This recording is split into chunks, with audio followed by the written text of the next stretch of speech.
Good afternoon, ladies and gentlemen. In this video, I'm going to go over the preparation problems for practice B, as in boy, in chapter 12, sound. So this is problems number 34 and 35. I have it already here zoomed in. And so let me look at number 34. What are the first three harmonics of a note produced on a 31.0 centimeter long violin string if the waves on the string have a speed of 274.4 meters per second?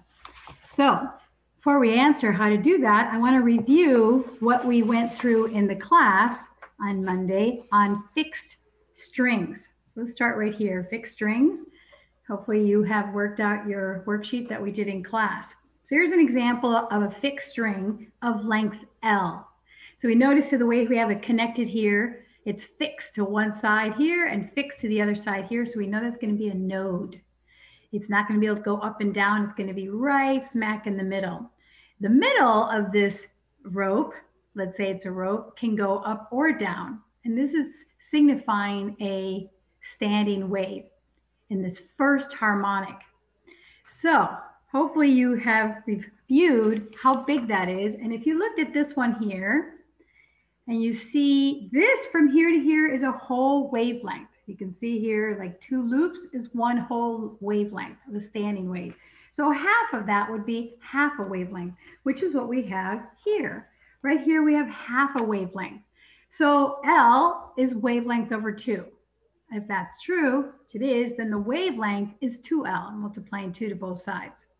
And because velocity is frequency times the wavelength, frequency must be velocity divided by the wavelength. Well, in this case here, the wavelength is 2L, so it'd be velocity over 2L. And in class, we went through the second harmonic, the third harmonic, and the fourth harmonic, and we noticed a pattern. They all were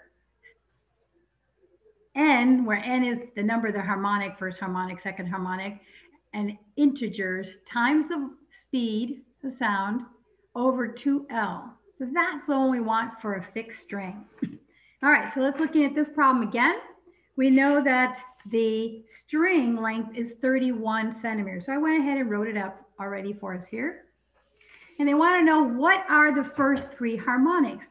And because we reviewed our sheet, and also I gave you guys on the first day, you'll see it here, the summary of each of these, of the chapter. So we're going to use this one right here for fixed string. So I know that the frequency of each harmonic is whichever harmonic we're at times the speed of sound times 2L. All right, now we do want metric, and they gave us 31 centimeters. So I know that this is, I'll bring it down here, L is, I'm going to move it over 2 places. You can convert that 100 centimeters per meter. So I know it's 0.31 meters.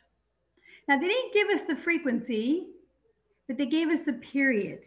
Okay, they gave us the period. Wait, did I write that down wrong? They did give us the, sorry about that. They gave us if this string would have a speed of. So they gave us what the speed would be. Okay, so they gave us what the speed would be. And really, my clue should have been the unit. So this is not period, this is speed. Okay, so they gave us the speed. So we have the length, we have the speed. Now they just want the first three harmonics. So let's look at what it'd be for the first harmonic. The first harmonic is just 1 times that speed over 2 times the length. And the speed they gave us is 274.4 meters per second. And the length they gave us is 0.31 meters.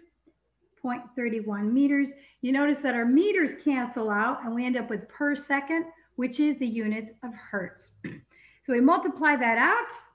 We get 274 times 0.31. We end up with 800. Sorry, oh, it's 2L. 2L. I didn't multiply it by 2. Right here, 2L. 2 times L. Okay, so let's take our calculator right here. There we go. It's already on. 274.4 divided by, well, remember we want to use our parentheses. 2 times 0.31, close parentheses. And I get 442.58. So 442 0.58 hertz. That would be our first harmonic. Now, if you remember, for a fixed string, we just multiply it by 2, multiply it by 3, multiply it by 4. So the second harmonic is just double. We put a 2 right here. Let me show that right here. For the second harmonic, it's just going to be twice as much.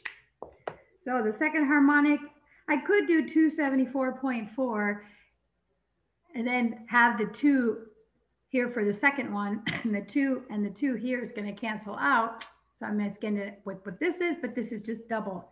So I end up with 885.16 hertz. Prove that to me. Okay, double that.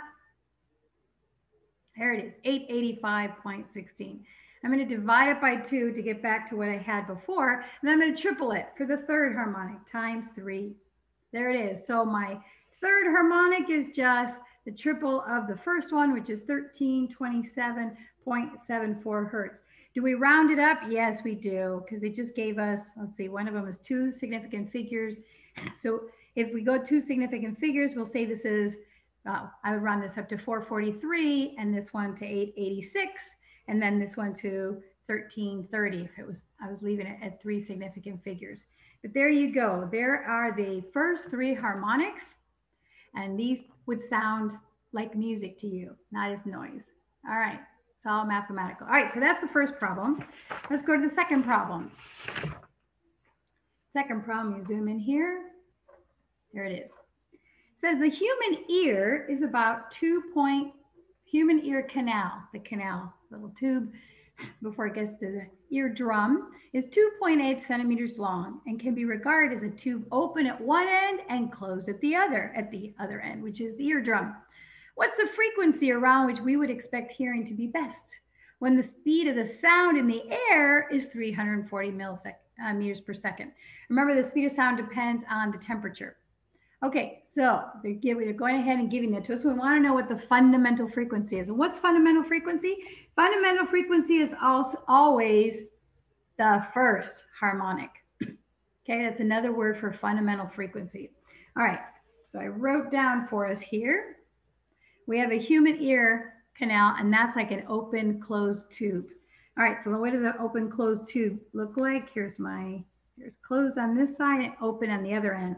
Remember, when it's closed, that's where you'll have your node, and the first harmonic is going to be, when it's open, it's going to be up there, and the other side of the standing wave down there. And these are called antinodes on both top and the bottom. So I look at my worksheets of where we did the review here. All right, this was a fixed string, and this was open. It was the other worksheet here where we did open closed. So here I have it closed on this side and open on this side. So again, I refer you to that. We did that in class, but let's take a quick review on it. How do I know how long of a wavelength that is? I draw you back to this guy right here. And we agreed that from here to here was 1 wavelength. So from here to here would be half a wavelength. So from here to here is half a wavelength. So right here, half a wavelength from here to here. So if I cut that in half, that would be a quarter wavelength, 1/4 wavelength. You'll notice that it looks like open to the top and open to the bottom. And that's what we have here. We have a quarter wavelength. Okay. So if this is L is equal to a quarter wavelength. And if that's true, multiply 4 to both sides, I have 4L is equal to the wavelength. And from our equation, speed of sound is equal to frequency times the wavelength. And I know frequency is the velocity, speed of sound, over the wavelength. And the wavelength was 4L. So in this case here, the first harmonic, and the other way they call first harmonic is the fundamental frequency. To look it up, it's fundamental frequency. So I just have V over 4L. And then when we did this worksheet, we discovered that it's always N times V all over 4L. But here we only have the odd numbers. So the first harmonic, or first harmonic is called the fundamental frequency is N equals 1. The second harmonic, though, n is equal to 3. The third harmonic is n is equal to 5. So I encourage you to review that worksheet so you understand why we're going to use that formula. All right, so here we go. So because of that, we know, open, close, that the frequencies are n times the speed of sound, v, all over 4 times L. Okay, one way to remember that is that it's not symmetrical, and one side is closed and one side is open. That's one way you can think of why your harmonics, your n is only 1, 3, 5, 7, 9, etc. Okay, so they want to know what the fundamental frequency, let's write that. F1 is the first harmonic, but it's also called the fundamental frequency. Fundamental frequency. All right, so all we have to do is plug that in. So we know that n is 1. This is going to be 1. So the fundamental frequency is 1 times, it gave us the speed of sound, 340 meters per second, all divided 4 times the length. Now again, they gave it to us in centimeters and you have to have it in metric. So I'll go ahead and convert that, dividing it by 100.028 meter. All right, so 4 times 0.028 meters. Again, my meters cancel out and I'm left with per second, which is hertz. Okay, let's take a look at that.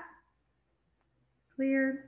So I have 340 divided by, and I'm going to use parentheses, 4 times 0.028, close parentheses. And what did I get? I got 3,035.7, I'll leave it there, hertz.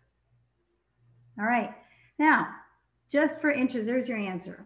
Okay, so if you have to do how many significant figures they gave us here, just 2 significant figures, this is close to 3,000 or 3,000 hertz. So 3,000 hertz, okay, which by the way is 3 kilohertz.